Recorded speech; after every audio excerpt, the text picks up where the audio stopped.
Hello besties! Welcome back to my channel. Punta naman tayo ngayon dito sa isang lugar. Paano nga ba kami nagre-retire at na-enjoy ang retirement? Well, ganito lang naman. Niyaya kami ng aming mga kaibigan para bisitahin itong lugar na to. Hulaan nyo, heto ang bag. Itong bag na to, binayaran namin ng $20. Tapos pupunuin mo ng apples. So, hindi na nila ito kikiluhin. By the way, itong mga to ay na-explain nitong mamang gwapo kung ano ang mga types ng mga apples na pwede nating kuhanin. Eto, meron silang mga photo ops na pwedeng gamitin. At meron din naman silang mga corn hot dogs. Ito yung mga kanilang skewers. So, dito mo pwedeng initin yung buns at saka yung mga hotdog. At meron din naman mga condiments corner o diba, naka-boat pa, sosyal. Ito naman, tine-explain ang about pears. Dito naman yung stand ng mga corns and the cob. Nakikita nyo ba yan? Nagsasakay sila kasama nandun sa binayaran na $15 per person. Pero maikli lang naman eh. Ito naman yung kanilang hand washing area. O diba, sosyal pa rin. Dito sa field na to, meron ding pumpkin field. Magbabayad ka nga lang ng $20 kung large at $10 kung small. Kumpleto sila sa picnic tables, pati na rin sa mga latrines kahit saan. Yan, makikita mo sila. So, kag naiihi ka, madali lang. Pet friendly. At heto na, bawat mga bush or rows, meron silang mga labels kung anong apples ang pwedeng kuhanin. Tingnan mo naman, sayang dami-dami. May Aurora, Macintosh. So, iba-iba yan. Naku, malay ko ba naman kung anong klase. Basta sa akin, apple is apple.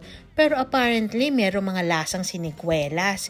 Naku, kumuha kami, konti lang yun. Wala ngang label. Pero alam nyo naman, matinik tayo, Pinoy tayo eh. Sarap ngang manguha.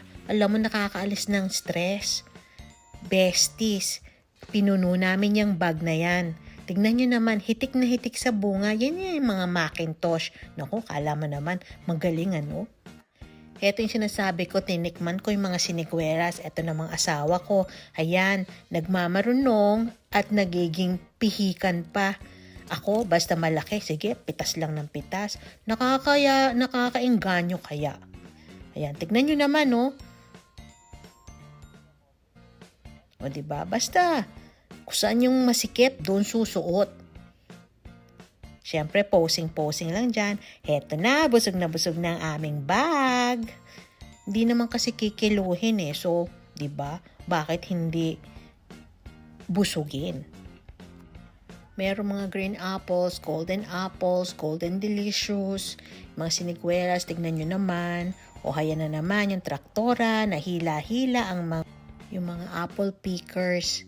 Heto, kalalaki Paano ba naman yan? Walang-wala yung sinabi sa atin sa Pilipinas, yung mga bulaklak ng kalabasa. Kasi naman, tingnan nyo naman ang kalabasa, super lalaki. Di pa nga yan Meron pa nga dati ako nakita talagang gabundok yung laki ng kalabasa. Pero kasi ayoko ng masyadong maraming ginagawa. So, kung ginagawa ko na lang, bumibili ako ng canned pumpkin puree, di ba? Cute na mga bata. Yung traktora, sira, pero nagagamit, dekorasyon. Marami na ring mga nagme-merienda. Masarap kasi. Tingnan nyo naman ang aming cart. Punong-puno, busog na busog ng pagmamahal ng mga mansanas.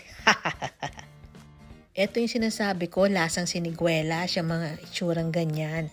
Madalang lang yan na makita mo sa mga supermarkets dito. Ito ang mga common, di ba? So, konti lang yung nakuha namin. So, ayan ang aking hobby, hila-hila, ang wagon ni Enzo. Sige na nga, uwi na kami. Nakarami na kami, di ba? Tsaka umiinit na dumadami ng tao. Pagpalabas ka, kailangan kang dumaan dito sa kanilang shop.